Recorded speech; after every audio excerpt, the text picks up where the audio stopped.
अपना हाथ अपने सामने उठाइए। अब उसे धीरे से हिलाइए, बाएं, दाएं। यह हरकत आपने आज तक शायद लाखों बार की है, इतनी बार कि अब इसमें कोई रहस्य महसूस ही नहीं होता। लेकिन एक बार फिर जरा ध्यान दीजिए, जब आप अपने हाथ को रोकते हैं, उसकी दिशा बदलते हैं, तो एक हल्का सा प्रतिरोध महसूस होता है। यही प्रतिरोध हमें याद दिलाता है कि आपके हाथ का अपना द्रव्यमान है। और द्रव्यमान सिर्फ विज्ञान की किताब का कोई शब्द नहीं है। जब आप किसी थके हुए बच्चे को गोद में उठाते हैं या दिन भर की भागदौड़ के बाद अपने भारी हाथों को ढीला छोड़ते हैं, तब आप अपने शरीर के उसी द्रव्यमान को महसूस कर रहे होते हैं। वर्ष 2012 में दुनिया भर में एक खबर फैली। वैज्ञानिकों को वह कण मिल गया जिसकी तलाश दशकों से थी, हिग्स बोसॉन। और अचानक हमारे इसी साधारण से हाथ के भीतर छिपी एक बहुत बड़ी कहानी सामने आ गई। तो क्या आपके इसी हाथ का पूरा द्रव्यमान उसी एक कण से आया है? पहली नजर में ऐसा ही लगता है, लेकिन आपके अपने शरीर की सच्चाई इतनी सीधी नहीं है। हजारों साल पुरानी एक भारतीय अवधारणा है जो एक बहुत बड़ा सवाल उठाती है। एक ऐसा आधार जिससे इस संसार के अनेक रूप और अनेक गुण जुड़े हुए हैं। क्या विज्ञान का यह हिग्स क्षेत्र उसी प्राचीन अवधारणा का आधुनिक नाम है? अभी इसका उत्तर मत खोजिए। पहले यह समझना जरूरी है कि आपके अपने शरीर का द्रव्यमान असल में आता कहां से है। और जरा सोचिए, अगर हिग्स क्षेत्र की यह भूमिका अचानक बदल जाए तो आपके इस हाथ के साथ क्या होगा? क्या यह बस थोड़ा सा हल्का हो जाएगा, या फिर जिस रूप में आप इसे अभी देख रहे हैं वह वैसा रह ही नहीं पाएगा? इस सवाल का जवाब ढूंढने के लिए हमें अपने हाथ के उस हिस्से में उतरना होगा जिसे हमारी आंखें कभी देख ही नहीं सकती। आपका हाथ असंख्य परमाणुओं से बना है और हर परमाणु के बिल्कुल बीचों बीच एक बहुत छोटा सा केंद्र होता है। पहली नजर में लगता है कि हमारे शरीर के द्रव्यमान की कहानी यहीं हिग्स क्षेत्र से शुरू होती होगी, लेकिन सच इससे कहीं ज्यादा दिलचस्प है। उस छोटे से केंद्र के भीतर कणों को एक साथ बांधे रखने वाली एक बेहद शक्तिशाली उथल पुथल भरी क्वांटम दुनिया चल रही है। और आपके हाथ के ज्यादातर द्रव्यमान की कहानी इन कणों के अपने छोटे से द्रव्यमान में नहीं, बल्कि इसी भीतर चल रही ऊर्जा और अंतःक्रियाओं में छिपी है। सोचिए, आपका शरीर बाहर से जितना ठोस दिखाई देता है, उसके भीतर की दुनिया उतनी ही बेचैन है। वहां कण स्थिर पड़े नहीं हैं, बल्कि उनके बीच लगातार एक गहरी क्वांटम हलचल चल रही है। लेकिन ठहरिए, यहां एक गहरा सच छुपा है। अगर हिग्स क्षेत्र की यह स्थायी अवस्था अचानक बदल जाए तो आपका हाथ सिर्फ थोड़ा सा हल्का नहीं होगा।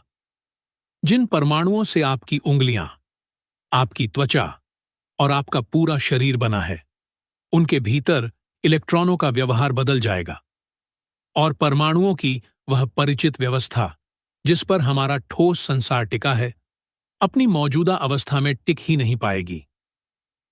तो फिर एक बड़ा सवाल खड़ा होता है। अगर हिग्स क्षेत्र आपके हाथ का ज्यादातर वजन नहीं बनाता, तो आखिर वह करता क्या है? इसका जवाब शायद इस पूरी कहानी का सबसे खूबसूरत हिस्सा है। पूरे ब्रह्मांड में एक अदृश्य क्षेत्र फैला हुआ है, हिग्स क्षेत्र।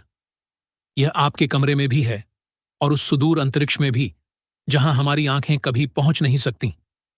आधार एक ही है। लेकिन अब जरा इस अजीब बात पर गौर कीजिए।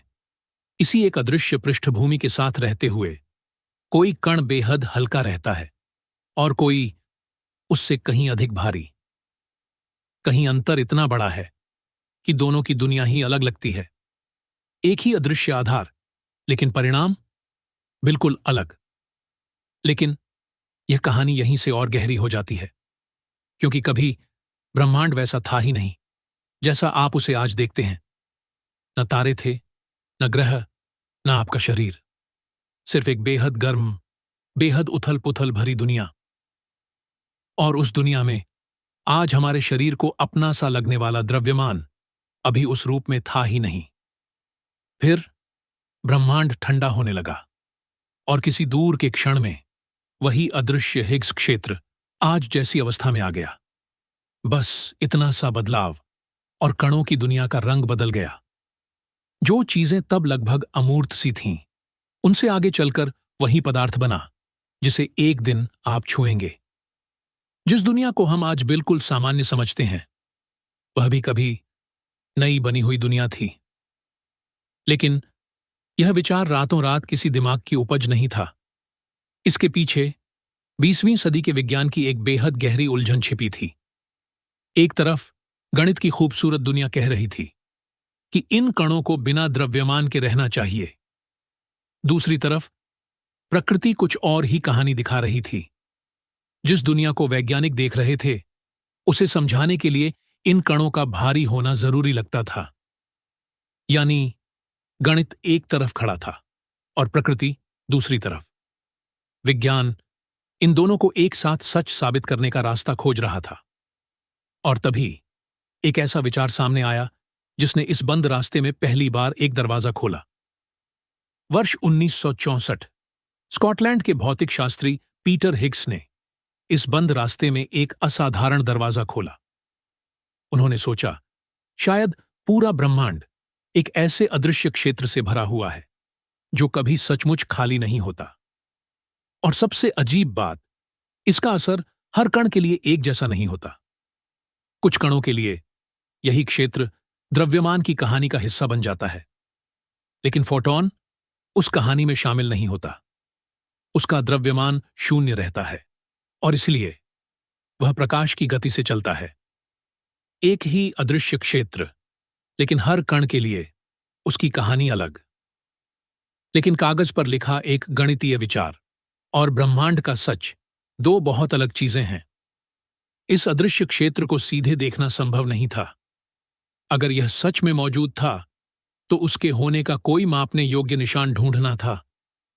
और उस निशान की तलाश में विज्ञान को 48 साल लग गए। फिर जमीन के लगभग 100 मीटर नीचे 27 किलोमीटर लंबी एक विशाल सुरंग में प्रोटॉनों को लगभग प्रकाश की गति तक दौड़ाया गया और उन्हें आपस में टकराया गया। 4 जुलाई 2012, दशकों पुरानी उस भविष्यवाणी के पक्ष में एक निर्णायक नया संकेत सामने आया, हिग्स बोसॉन। दुनिया भर के अखबारों ने इसे गॉड पार्टिकल कहना शुरू कर दिया। क्या इस खोज ने ईश्वर को साबित कर दिया? नहीं। यह नाम कोई वैज्ञानिक निष्कर्ष नहीं था, बस एक अखबारी सुर्खी थी। हिग्स बोसॉन न चेतना का प्रमाण है, न आत्मा का, न ईश्वर का। विज्ञान ने बस इतना मापा कि मूल कण अपना द्रव्यमान कैसे पाते हैं। लेकिन यह मापन केवल प्रयोगशाला की दीवारों तक सीमित नहीं रहा। अगर इलेक्ट्रॉन का द्रव्यमान थोड़ा भी अलग होता, तो परमाणुओं का आकार बदल जाता, रसायन का हर परिचित नियम अलग होता, और शायद जिस शरीर से आप अभी यह वीडियो देख रहे हैं, वह कभी बन ही न पाता। न किसी अपने का हाथ थामने का एहसास, न इस वीडियो को देख रही आपकी यही आंखें। और यहां विज्ञान हमारे सामने एक और सवाल रख देता है। जिस दुनिया को हम बिल्कुल सामान्य समझते हैं, वह कुछ बुनियादी शर्तों पर टिकी हुई है। उनमें थोड़ा सा बदलाव और शायद यह दुनिया जैसी आज हमें दिखाई देती है, वैसी होती ही नहीं। तो क्या अनेक रूपों के पीछे कभी कोई एक गहरा आधार भी हो सकता है? हजारों साल पहले भारतीय दर्शन भी इसी प्रश्न के सामने खड़ा था, और उस पुराने शब्द का नाम था प्रकृति। भगवद गीता के 7वें अध्याय 4 श्लोक में प्रकृति के 8 रूपों का वर्णन मिलता है। पृथ्वी, जल, अग्नि, वायु, आकाश, मन, बुद्धि और अहंकार। यहीं एक बात साफ हो जाती है, गीता की प्रकृति सिर्फ उस भौतिक दुनिया का नाम नहीं है जिसे विज्ञान प्रयोगशाला में मापता है। इसीलिए प्रकृति को सीधे हिग्स क्षेत्र कह देना सही नहीं होगा। गीता के 9वें अध्याय के 10वें श्लोक में कहा गया है, मेरी अध्यक्षता में प्रकृति चर और अचर जगत को प्रकट करती है। यह हिग्स क्षेत्र का कोई प्राचीन वैज्ञानिक सूत्र नहीं है। फिर भी एक बात सुनकर ठहर जाना पड़ता है। एक ओर विज्ञान हमें एक भौतिक आधार दिखाता है जिससे कणों के गुणों की कहानी जुड़ी है। दूसरी ओर भारतीय दर्शन एक ऐसे आधार की बात करता है जिससे अनेक रूपों वाली यह दुनिया जुड़ी हुई है। और यहीं से ये पूरी कहानी अपने आखिरी मोड़ की तरफ बढ़ती है। अपने हाथ को एक बार फिर देखिए। इतना साधारण सा लगता है जैसे इसमें कोई रहस्य हो ही नहीं, लेकिन इसी हाथ के पीछे अरबों साल पुरानी एक कहानी छिपी है। विज्ञान ने उस कहानी की एक परत खोली है और भारतीय चिंतन ने उसी रहस्य को एक दूसरी भाषा में देखने की कोशिश की। दोनों एक ही चीज नहीं है। शायद इस पहेली का पूरा उत्तर अभी किसी के पास नहीं है, लेकिन अगली बार जब आप अपनी उंगलियों को धीरे से मोड़ेंगे तो शायद एक पल के लिए रुकिएगा, क्योंकि जो चीज आपको बिल्कुल साधारण दिखाई देती है उसके पीछे ब्रह्मांड का एक ऐसा रहस्य चल रहा है जिसका पूरा खुलना अब भी बाकी है।